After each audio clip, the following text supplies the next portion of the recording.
नमस्कार विद्यार्थी मित्रों। तो लास्ट लेक्चर में આપણે વિદ્યુત પાવર પૂરો કરી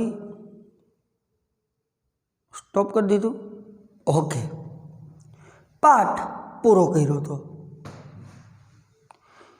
હવે એ પાઠના દાખલાઓ બાકી છે, તો હું દાખલાઓ માટે લેક્ચર કે સમય બગાડીશ નહીં। હું નવું લેસન ચાલુ કરીશ। હવે તમારે एक साथ बे लेसन भणवा। आ अत्यार सुधी शुं छे तो कि आ विद्युत पाठ लांबो हतो एटले मैं बीजो पाठ चालू न कर्यो, पण हवे मारा वीकनी अंदर 3-4 लेक्चर 13मा पाठना आवशे अने बाकीना 3-4 लेक्चर छे ए 11मा पाठना आवशे। बे फिजिक्सना छे, एक प्रकाश पर आधारित छे, एक विद्युत पर आधारित छे अने बे लेसन आपणे मोटा मोटा भणी लीधा छे। एटले हवे आ बे लेसन छे ई नाना छे।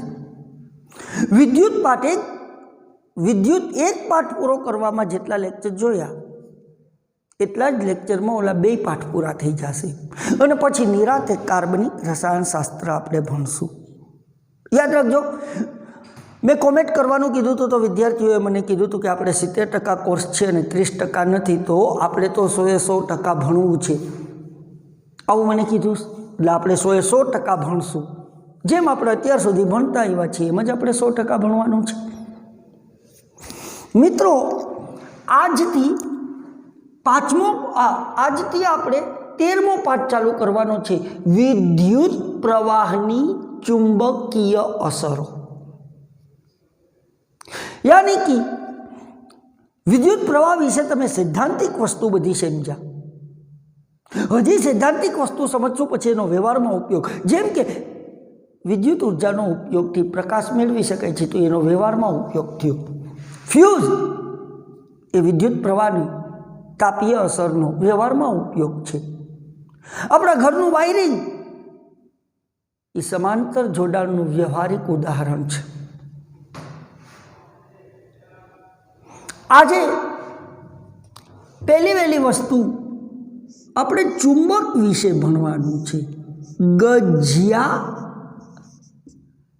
ચુંબકનું ચુંબકીય ક્ષેત્ર।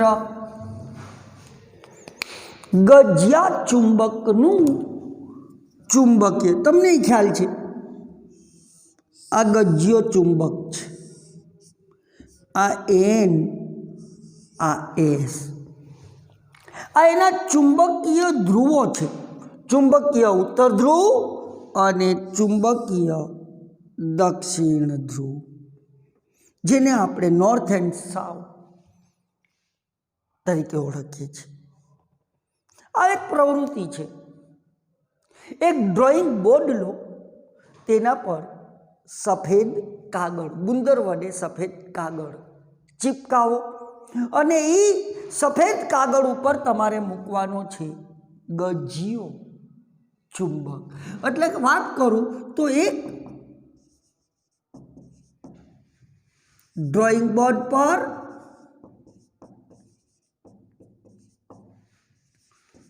ગુંદર વડે સફેદ कागळ चिपकावी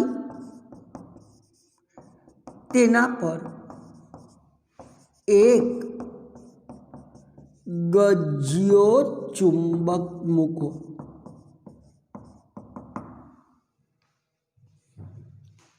हवे आनी आसपास तमारे लोखंडनो बारीक भूको पाथरवानो छे।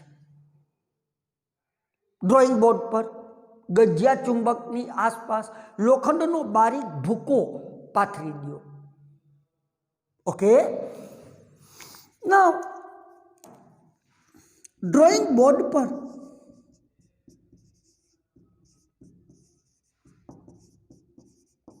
गज्जिया चुंबकनी आसपास लोखंडनो बारीक ભૂક્કો પાથરો. ઓકે, હવે કાંઈ નથી કરવાનું. જે ડ્રોઈંગ બોર્ડ હતું એની ઉપર ચુંબક છે, એની આસપાસ લોખંડનો ભૂકો છે. એ ડ્રોઈંગ બોર્ડને ધીમેથી એક ટકોરો મારો. જેવો તમે ટકોરો મારશો એટલે લોખંડનો ભૂકો ગજિયા ચુંબકની આસપાસ ચોક્કસ વર્તુળાકાર ભાતમાં ગોઠવાય છે. કોણ? લોખંડનો ભૂકો કોની આસપાસ? ગજિયા ચુંબકની આસપાસ વર્તુળાકાર ભાતમાં ગોઠવાય છે. વર્તુળાકાર ભાત બના. ભાત એટલે ડિઝાઇન. આમ હવે ડ્રોઈંગ બોર્ડ પર ધીમેથી ટકોરો મારતા લોખંડનો ભૂકો ગજિયા ચુંબકની આસપાસ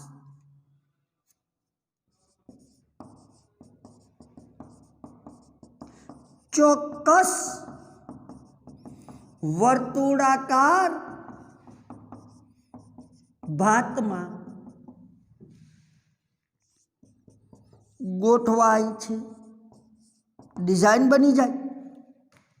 લોખંડનો ભૂકો ચોક્કસ વર્તુળાકાર ભાતમાં ગોઠવાય છે. મિત્રો, ગજ્યો ચુંબક તેની આસપાસ પ્રભાવ ઉત્પન્ન કરે છે. તેથી લોખંડના ભૂકા પર બળ લાગે છે. પરિણામે લોખંડનો ભૂકો ગજિયા ચુંબકની આસપાસ વર્તુળાકાર ભાતમાં ગોઠવાય છે. આમ ગજ્યો ચુંબક તેની આસપાસ પ્રભાવ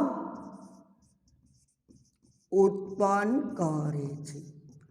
તેથી લોખંડના ભૂકા પર બળ લાગે છે. પરિણામે લોખંડનો ભૂકો કોની આસપાસ? ગજિયા ચુંબકની આસપાસ વર્તુળાકાર ભાતમાં ગોઠવાય છે. ચુંબક જેટલા વિસ્તારમાં ચુંબકીય બળ લગાડે છે તેને એ વિસ્તારને ચુંબકનું ચુંબકીય ક્ષેત્ર. આમ ચુંબકની આસપાસ રહેલું હોય છે ચુંબકીય ક્ષેત્ર, અને એટલા વિસ્તારમાં ચુંબકીય બળ લગાડી શકે છે. આમ ચુંબક તેની આસપાસ જેટલા વિસ્તારમાં બળ લગાડી શકે છે તે વિસ્તારની ચુંબકનું ચુંબકીય ક્ષેત્ર કહે છે. ગજિયા ચુંબકની આસપાસ લોખંડનો ભૂકો જે વર્તુળાકાર રેખાઓમાં ગોઠવાય છે, ભાતમાં ગોઠવાય છે, તે વર્તુળાકાર રેખાઓને ચુંબકીય ક્ષેત્ર રેખાઓ કહે છે. આમાં લોખંડનો ભૂકો જે વર્તુળાકાર ભાતમાં ગોઠવાયેલો છે એ લોખંડના ભૂકાની આ જે વર્તુળાકાર રેખાઓ દેખાય છે, વક્ર દેખાય છે, વક્ર વક્ર એટલે વર્તુળાકાર રેખા, એને ચુંબકીય ક્ષેત્ર રેખાઓ કહે છે. આમ છેલ્લો પોઈન્ટ અહીંયા હું લખું છું મિત્રો કે ચુંબકની આસપાસ લોખંડનો ભૂકો જે વર્તુળાકાર ભાતમાં ગોઠવાય છે અથવા વર્તુળાકાર રેખામાં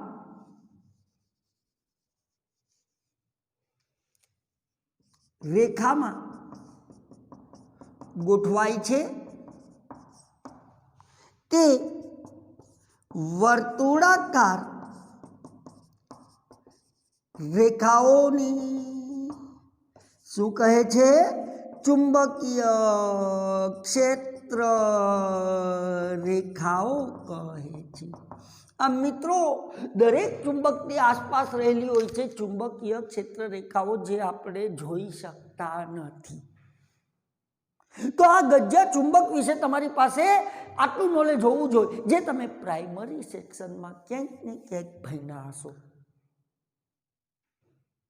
ગજ્જા ચુંબકનો એક ધ્રુવ એન હોય છે, એક ધ્રુવ એસ હોય છે. તો આપણે શરૂઆત કરી દીધી પાઠ 13મો વિદ્યુત પ્રવાહ. હજી વિદ્યુત પ્રવાહ તો આવ્યો જ નથી. આ પાઠમાં વિદ્યુત પ્રવાહ એ રાખવાનો છે. વિદ્યુત પ્રવાહ આઈ.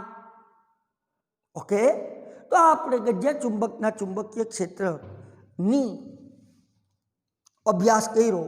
હવે આપણે આગળ વધશું. પહેલા જોઈ લો નિરાતે.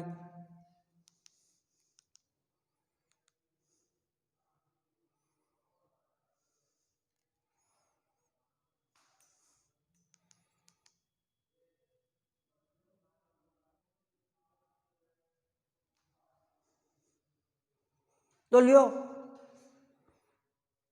આ ગજ્જા ચુંબકના ચુંબકીય ક્ષેત્રનો અભ્યાસ કર્યો. હવે તો કે હવે આ ચુંબકીય ક્ષેત્ર રેખા કેવી રીતે મેળવવી એની ચર્ચા કરવાની છે. અને ચુંબકીય સોય એના વિશે ચર્ચા કરવાની છે. હોકાયંત્ર દિશા નક્કી કરવા માટે આપણે કંપાસ એટલે કે હોકાયંત્રનો ઉપયોગ કરીએ છીએ, અને એમાં ચુંબકીય સોય હોય છે, એકદમ પતલી.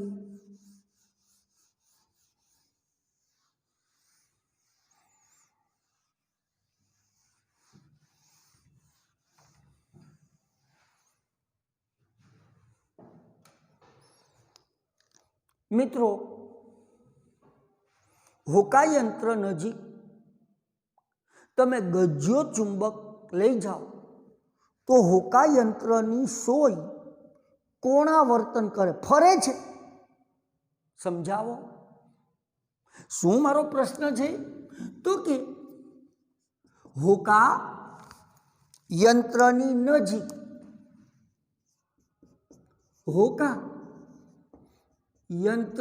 નજીક ચુંબકીય સોય લઈ જતા ચુંબકીય સોય કોણાવર્તન એટલે ફરવું શા માટે દર્શાવે છે?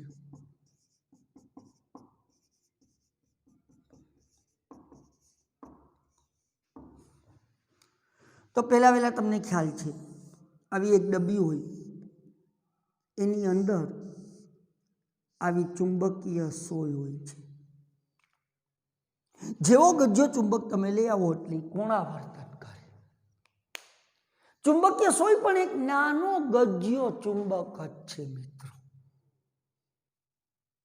અને તે એક ચુંબકીય ઉત્તર ધ્રુવ જેને એન ધ્રુવ કહેવાય અને એક ચુંબકીય દક્ષિણ ધ્રુવ જેને એસ ધ્રુવ કહે છે. હવે તમને ખબર છે કે બે ચુંબકના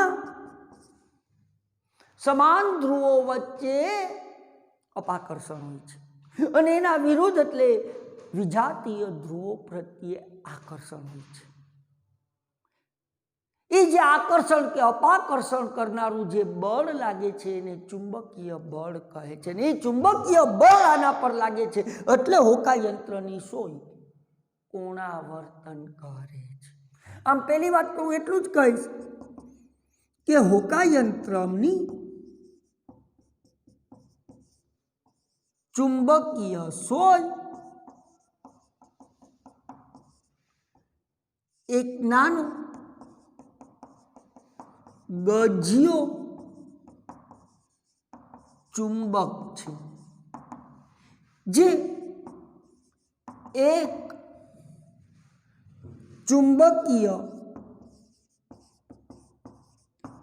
ઉત્તર ધ્રુવ એન ધ્રુવ કહેવાય અને એક ચુંબકીય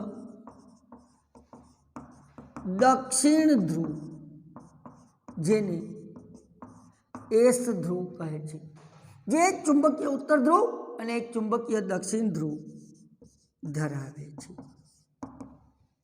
હવે જ્યારે ગજિયા ચુંબકને આકૃતિ નથી દોરવાની, હું આકૃતિ દોરવાની હતી એક ગજિયા ચુંબકની અને મેં દોરી હતી. હવે ગજિયા ચુંબકને હોકાયંત્રની નજીક લઈ આવતા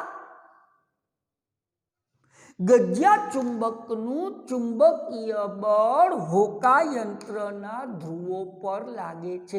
પરિણામે હોકાયંત્રની સોય કોણાવર્તન દર્શાવે છે. ભલે રહ્યું આ આકૃતિ તમે ન દોરતા પણ બોર્ડ ઉપર ભલે રહ્યું. જ્યારે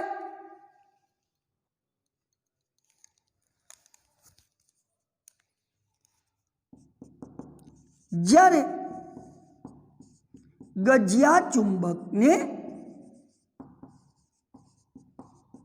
હોકાયંત્રની નજીક લઈ જવામાં આવે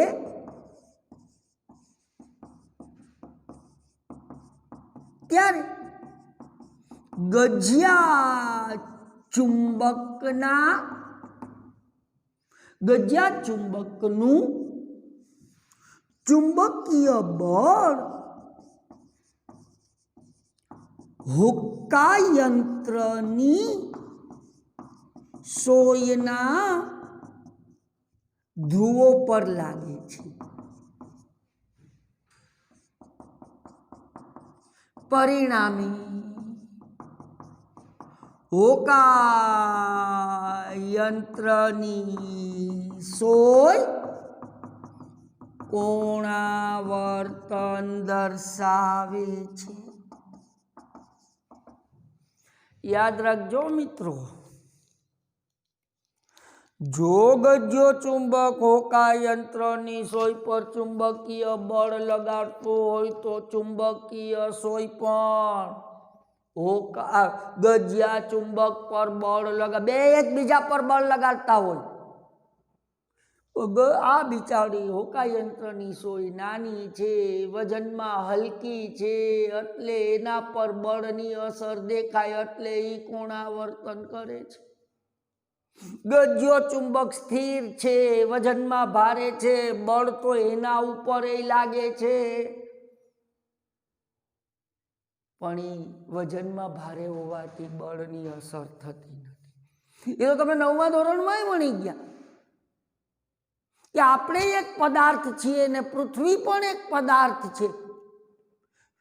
તો તમને ખ્યાલ છે કે બે દ્રવ્યમાન ધરાવતા પદાર્થો એકબીજા પર બળ લગાડતા જ હોય. એનો મતલબ શું થયો? આપણે પૃથ્વી પર બળ લગાડીએ છીએ ને પૃથ્વી આપણા પર બળ લગાડે છે. આ બળ સમાન અને પરસ્પર વિરુદ્ધ દિશામાં હોય છે. તો એનો મતલબ એમ નહીં કે 10 માળની બિલ્ડિંગ ઉપરથી આપણે નીચે પડીએ તો પૃથ્વી ઉપર આવે, કાં તો કે હું પૃથ્વી ઉપર બળ લગાડું છું ને એટલે પૃથ્વીને ઉપર આવવું પડે, નહીં. પૃથ્વી વજનમાં ભારે છે એટલે એના પર બળ લાગે છે, પણ એ બળની કોઈ અસર ન થાય. તમારા ઉપર એ બળની અસર થાય એટલે તમે 10 માળની બિલ્ડિંગ પરથી નીચે આવો તો એનો મતલબ એમ નહીં કે તમે પૃથ્વી પર બળ લગાડ્યું નથી, તમે પૃથ્વી પર બળ લગાડ્યું છે. હા, જો તમારું દળ વધુ હોત પૃથ્વી કરતા તો એ બળની અસર પૃથ્વી ઉપર થાત, અને જુઓ ને એટલે જ સૂર્યની આસપાસ પૃથ્વી ફરી રાખે છે. તો આ હુક્કા યંત્રની સોય પર શા માટે બળ લાગે છે એની આપણે સમજૂતી જોઈ લેજો મિત્રો. ગળું હુકાય છે, પાણી ગોતું ક્યાંય મળે તો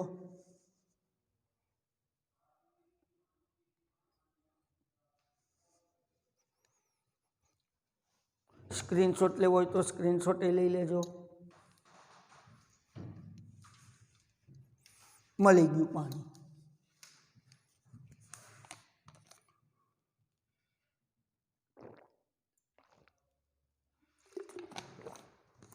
મારો શીશો છે પોતાનો ઘેરથી લઈ આવેલો.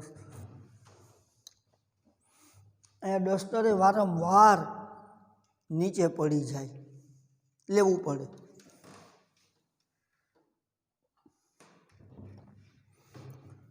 ચલો બાળકો, હવે હમણાં જ આપણે ભણ્યા હતા ચુંબકીય ક્ષેત્ર રેખાઓ.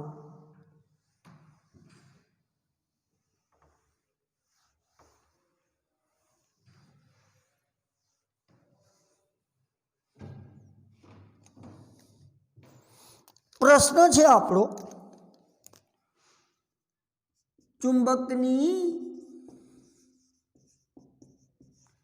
ચુંબકીય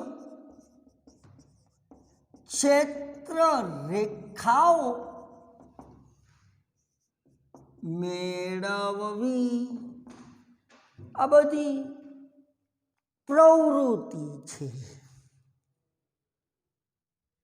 એ કઈ રીતે આપણે ચુંબકીય ક્ષેત્ર, એક રીતે તો આપણે મેળવી, લોખંડનો ભૂકો પાથરી ટકોરો માર્યો એટલે લોખંડનો ભૂકો ચુંબકની આસપાસ વર્તુળાકાર ભાતમાં ગોઠવાઈ ગયો. એ જે વર્તુળાકાર રેખાઓ છે એ ચુંબકીય ક્ષેત્ર રેખાઓ છે. એમ નહીં, હુક્કા યંત્રનો ઉપયોગ કરી ચુંબકીય ક્ષેત્ર રેખાઓ મેળવવી. તો ચલો બાળકો, આ એક ગજિયો ચુંબક છે. આ એનો એન ધ્રુવ, આ એનો એસ ધ્રુવ. તો સૌ પ્રથમ એક ડ્રોઈંગ બોર્ડ પર સફેદ કાગળ ગુંદર વડે ચિપકાવી તેના પર એક ગજિયો ચુંબક મૂકો અને આ ગુજિયા ચુંબકની બાજુઓ અંકિત કરી લ્યો. પેન્સિલ ફેરવી દો. સમજો આખો પોઈન્ટ. એક ડ્રોઈંગ બોર્ડ પર ગુંદર વડે સફેદ કાગળ ચિપકાવી તેના પર એક ગજિયો ચુંબક મૂકો અથવા ગજિયો ચુંબક મૂકી તેની કિનારી અથવા ધાર અંકિત કરો.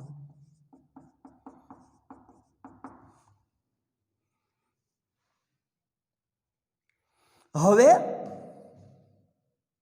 એક હુક્કા યંત્ર લ્યો. હુક્કા યંત્ર, એની અંદર હોય છે ચુંબકીય સોય.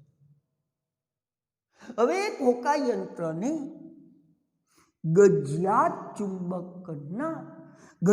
ચુંબક પાસે એવી રીતે ગોઠવો, કેવી રીતે?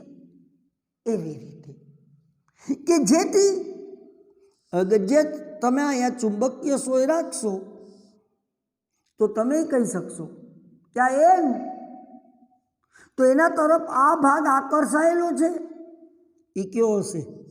એસ તા એન. તો એસ ધ્રુવ કઈ તરફ રહે છે? ગજિયા ચુંબકના એન ધ્રુવ તરફ રહે છે. જ્યારે ચુંબકીય સોયનો એન ધ્રુવ બહાર તરફ રહે છે. તમારે કાંઈ નથી કરવાનું મિત્રો. આ જે બહાર જે ભાગ છે અહીંયા એક ટપ્પું કરી એ બિંદુને નામ આપી દો એ. ક્યાં બિંદુને નામ આપ્યું? જ્યાં ચુંબકીય સોયનો કયો ધ્રુવ, જે હોકાયંત્રની, એટલે હવે આને ચુંબકીય સોય કહીશ કે ચુંબકીય સોયનો એન ધ્રુવ જે બિંદુએ સ્થિર થાય તેને એ બિંદુ કહો. તો થોડુંક લખતાઈ જઈએ. હવે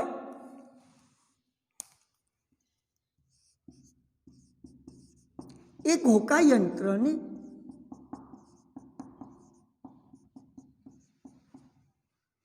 ગજિયા ચુંબકના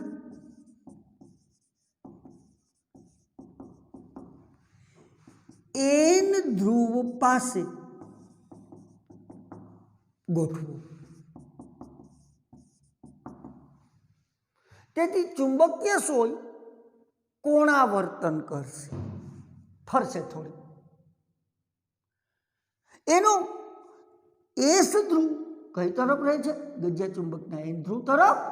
જ્યારે એન ધ્રુવ બહાર તરફ. ચુંબકીય બળને લીધે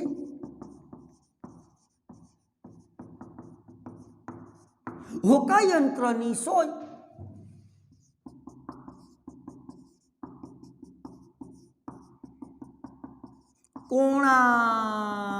કોણાવર્તન દર્શાવે છે. હોકાયંત્રની સોયનો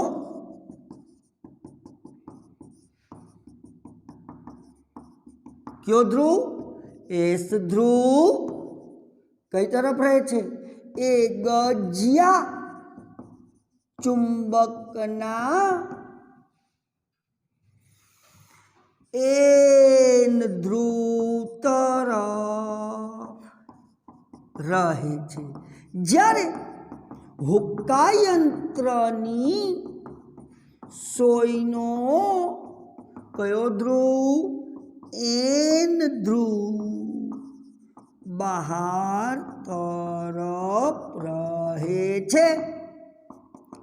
આ સમયે હોકાયંત્રની સોયના એન ધ્રુવનું સ્થાન શેના વડે? બિંદુ એ વડે અંકિત કરો. હવે આ ચુંબકીય સોયને બીજા કોઈ સ્થાને એવી રીતે મૂકો. કેવી રીતે? એવી રીતે કે જેથી એનો એસ ધ્રુવ બિંદુ એ પર રહે. આ સમયે એનો જે એન ધ્રુવ છે એનું સ્થાન બિંદુ બી વડે અંકિત કરો. હંમેશા તમારે ચુંબકીય સોયના એન ધ્રુવનું સ્થાન અંકિત કરવાનું. હવે ચુંબકીય સોયને ત્રીજા કોઈ સ્થાને એવી રીતે ગોઠવો. કેવી રીતે? એવી રીતે કે જેથી એનો એસ ધ્રુવ બિંદુ બી પર રહે. આ સમયે એના એન ધ્રુવનું સ્થાન બિંદુ સી વડે અંકિત કરો. પાછી ચુંબકીય સોય ઉપાડી લેવાની અને ચુંબકીય સોયને બીજા કોઈ સ્થાને એવી રીતે ગોઠવો કે જેથી એનો એસ ધ્રુવ બિંદુ સી પર રહે. જ્યારે એનો એન ધ્રુવ જે બિંદુએ સ્થિર હોય તે બિંદુને ડી વડે અંકિત કરો. ઓકે. આ રીતે હોકાયંત્રની સોયને એક પછી એક સ્થાને ગોઠવી ચુંબકના એસ ધ્રુવ તરફ, ગજ્જા ચુંબકના એસ ધ્રુવ તરફ લઈ જાઓ અને દરેક વખતે હોકાયંત્રની સોયના એન ધ્રુવનું સ્થાન બિંદુ વડે અંકિત કરો. આ બધા બિંદુને જો હું જોડી દઉં, આ બધા બિંદુને હું જોડી દઉં તો મને આ ચુંબકીય ક્ષેત્ર રેખા મળે. આવી શક્ય તેટલી ચુંબકીય ક્ષેત્ર રેખા રચો. ઓકે મિત્રો, તો આકૃતિ આ ગજ્યો ચુંબક એન એસ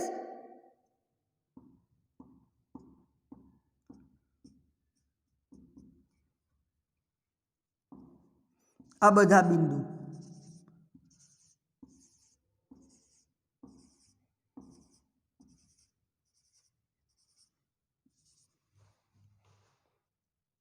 આ રીતે નીચે પણ મેળવી લેવાય. આવી શક્ય તેટલી ચુંબકીય ક્ષેત્ર રેખાઓ મેળવો. હવે એકમાં થાકી ગયા, અહીંયા શક્ય એટલી ક્યાંથી મેળવવી? હવે ઓકે મિત્રો, તો પેલા જોઈ લ્યો, પછી આપણે આગળ વધીએ.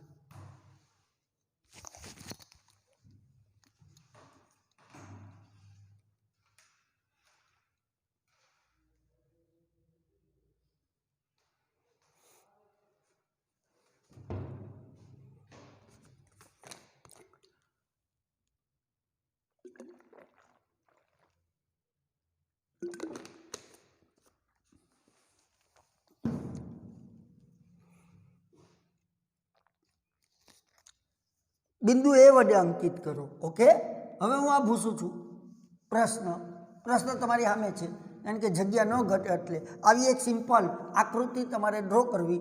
આકૃતિ માટે તમારે ટેક્સ્ટ બુકનો સહારો લેવાનો છે.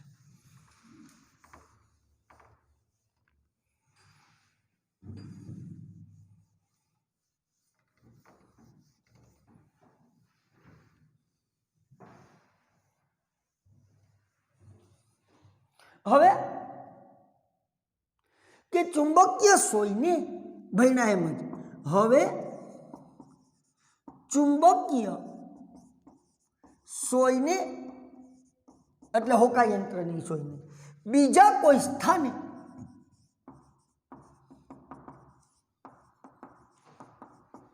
એવી રીતે ગોઠવો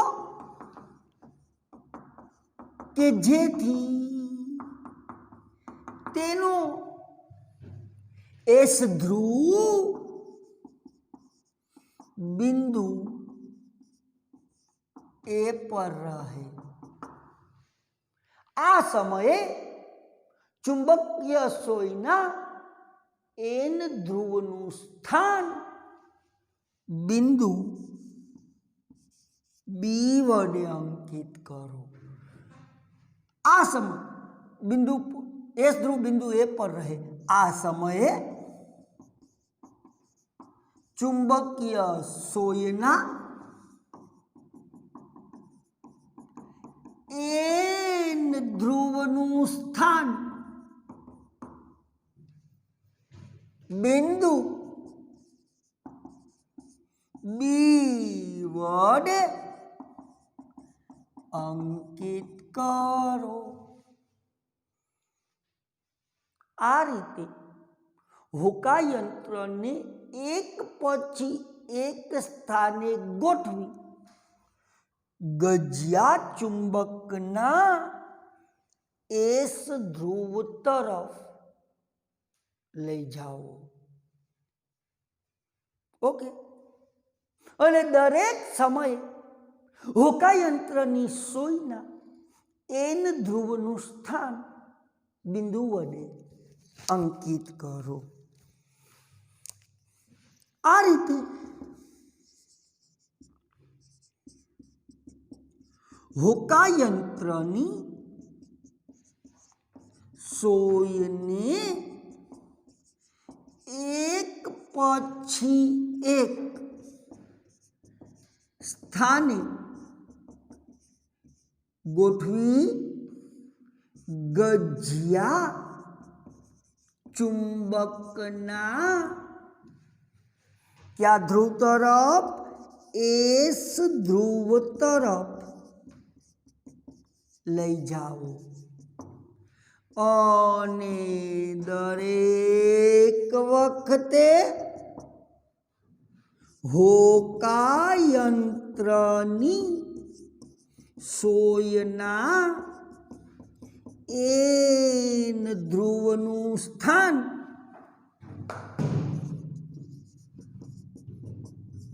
બિંદુ વડે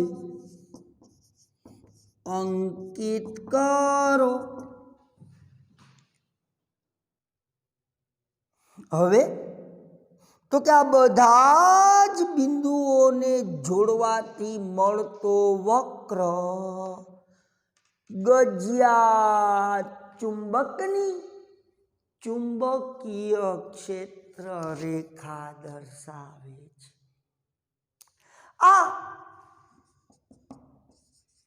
બધા બિંદુઓને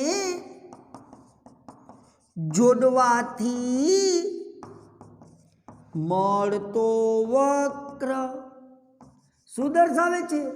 એ ગજિયા ચુંબકની ચુંબકીય ક્ષેત્ર રેખા દર્શાવે છે। આ વક્રને હું આમ જોડી દઉં તો આ બની ગઈ ચુંબકીય ક્ષેત્ર રેખા, આ બની ગઈ ચુંબકીય ક્ષેત્ર રેખા। આ રીતે શક્ય તેટલી ચુંબકીય ક્ષેત્ર રેખા રચો। કઈ તારા બાપના નોકર છે ને કઈ એકમાંય થાકી ગયા, બિંદુ એ લ્યો પછી કે હોકાયંત્રનો એન ધ્રુવ જ્યાં સ્થિર થાય અહીંયા બિંદુ બી અંકિત કરો। હવે હોકાયંત્ર ત્રીજા કોઈ સ્થાને એવી રીતે ગોઠવો કે જેનો એસ ધ્રુવ બિંદુ બી પર રહે। આ સમયે હોકાયંત્રના એન ધ્રુવને બિંદુ સી વડે અંકિત કરો। હવે હોકાયંત્રને ચોથી કોઈ જગ્યાએ એવી રીતે ગોઠવો કે જેનો એસ ધ્રુવ બિંદુ સી પર રહે। આ સમયે હોકાયંત્રના એન ધ્રુવને બિંદુ ડી વડે અંકિત કરો। હવે હોકાયંત્રને પાંચમા કોઈ સ્થાને એવી રીતે ગોઠવો કે એનો એસ ધ્રુવ બિંદુ ડી પર રહે। આ સમયે એના એન ધ્રુવનું સ્થાન બિંદુ ઈ વડે અંકિત કરો। માંડ માંડ એક પૂરી થઈ, પાછા ઈ કે શક્ય તેટલી રચો।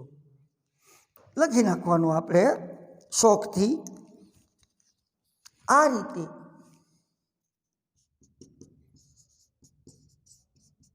શક્ય તેટલી ચુંબકીય ક્ષેત્ર રેખાઓ મેળવો। પ્રશ્ન પૂરો। તો આ ચુંબકીય ક્ષેત્ર રેખાઓ કઈ રીતે મેળવવી એની આપણે ચર્ચા કરી।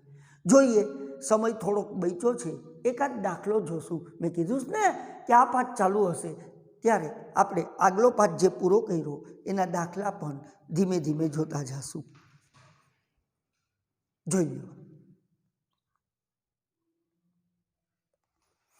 તો મિત્રો, હવે આપણે કયો દાખલો છેલ્લે ગણ્યો તો? I don't know. જો એટલે ખબર, મારા ખ્યાલ મુજબ આપણે સમાંતર જોડાણમાં ક્યાંક હતા, રાઈટ? ઓકે,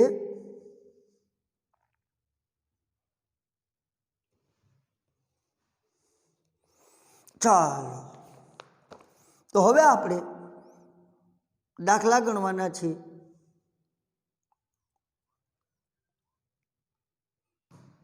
આમાં આપેલા દાખલાઓ છે।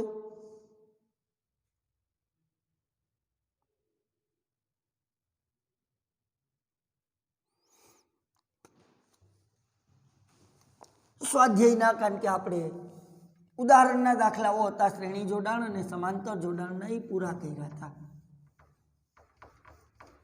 રોજ એક બે દાખલા થાય તો હારે હારે દાખલાય પૂરા થાય, આ પાઠે આગળ વધતો જાય. પહેલો પાઠ હાલી ગયો, બીજો પાઠ હાલી ગયો, ત્રીજો પાઠ હાલી ગયો, ચોથો બાકી છે. પાંચમો પાઠ હાલી ગયો, છઠ્ઠો પાઠ, સાતમો પાઠ હાલી ગયો, આઠમો પાઠ બાકી છે, નવમો પાઠ હાલી ગયો, 10મો પાઠ હાલી ગયો, 11મો બાકી છે, 12મો પાઠ હાલી ગયો, 13મો પાઠ ચાલુ કર્યો, 14મો પાઠ હાલી ગયો, 15મો પાઠ હાલી ગયો, 16મો પાઠ હાલી ગયો, અને આપણે 100% કોર્સ સાથે ભણ્યા છે. યસ, જુઓ પેજ નંબર 216, પેજ 216, પેટા સ્વાધ્યાય, અને એનો 5મો દાખલો છે. 4 ઓમેગા, 8 ઓમેગા, 12 ઓમેગા અને 24 ઓમેગા.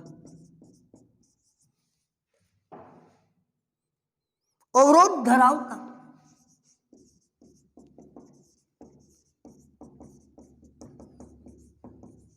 ગૂંચળાઓને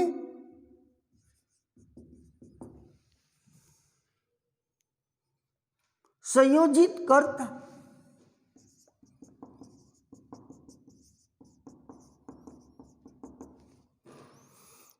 કેટલો એ મહત્તમ, બી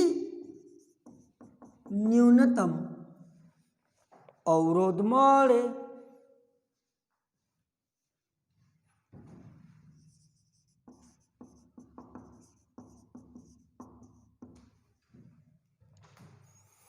તમને ખબર છે સંયોજિત કરતા કેટલો મહત્તમ, એટલે કે એ આપણને પરિણામી અવરોધની વાત કરે છે, સમતુલ્ય અવરોધની વાત કરે છે. તો તમે થિયરીમાં ભણી ગયા કે જો અવરોધોને શ્રેણીમાં જોડવામાં આવે તો સમતુલ્ય અવરોધનું મૂલ્ય શ્રેણીમાં જોડેલા અવરોધો પૈકી મોટામાં મોટા અવરોધ કરતાં પણ મોટું હોય છે.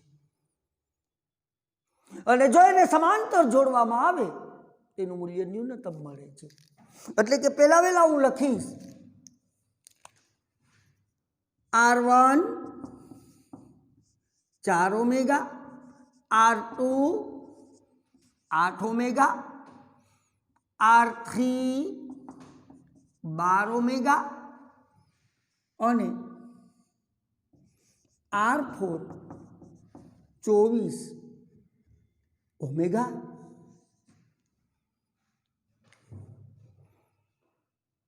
પહેલા શ્રેણીમાં જોડો એટલે મહત્તમ અવરોધ મળશે, પછી સમાંતર જોડો એટલે ન્યૂનતમ અવરોધ મળશે. અવરોધો R1, R2, R3 અને R4 ને શ્રેણીમાં જોડેલા છે અને તેનો સમતુલ્ય અવરોધ RS છે. આપણું સૂત્ર શું થાય શ્રેણી જોડાણ માટે? RS બરાબર R1 plus R2 plus R3 plus R4. મૂકી દો કિંમત એટલે શું થાય? R1 એટલે 4, R2 એટલે 8, R3 એટલે 12, R4 એટલે 24, 8 ને 4 12 ને 12 24 ને 24 48 ઓમેગા. ધીસ ઇઝ મહત્તમ અવરોધ.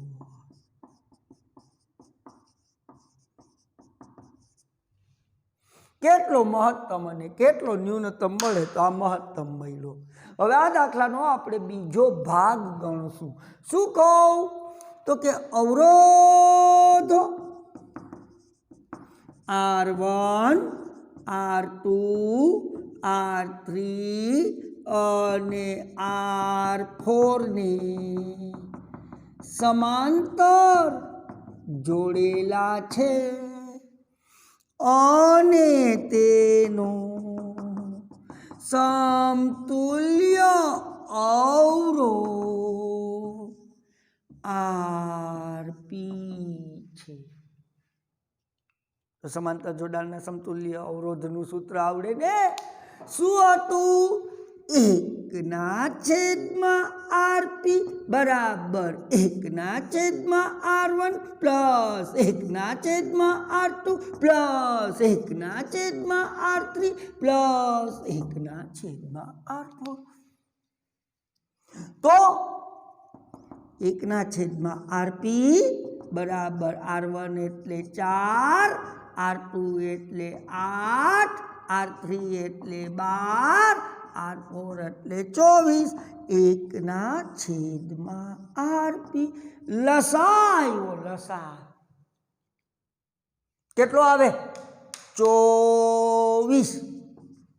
ચલો બાળકો મને કયો 4 ને કેટલા વડે ગુણો તો 24 થાય? તો કે 6 વડે. તો કે ઉપર 6 વડે ગુણો, 6 એકુ 6. 8 ને કેટલા વડે ગુણો તો 24 થાય? તો કે 3. તો 3 ને ઉપર ગુણો, 3 એકુ 3.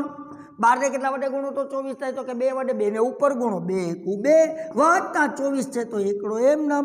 માટે 1/RP કરો સરવાળો. 6 ને 3 9, 9 ને 2 11, 11 ને 12 છેદમાં 24. 12 2 24. એટલે આમ લખી શકાય બાળકો 1/RP બરાબર 1/2. ઉલટાવી નાખો. શું થાય? RP બરાબર 2 ઓમેગા. એટલે આ કેવું મૂલ્ય આવ્યું? એને આપણને કીધું છે ન્યૂનતમ અવરોધ.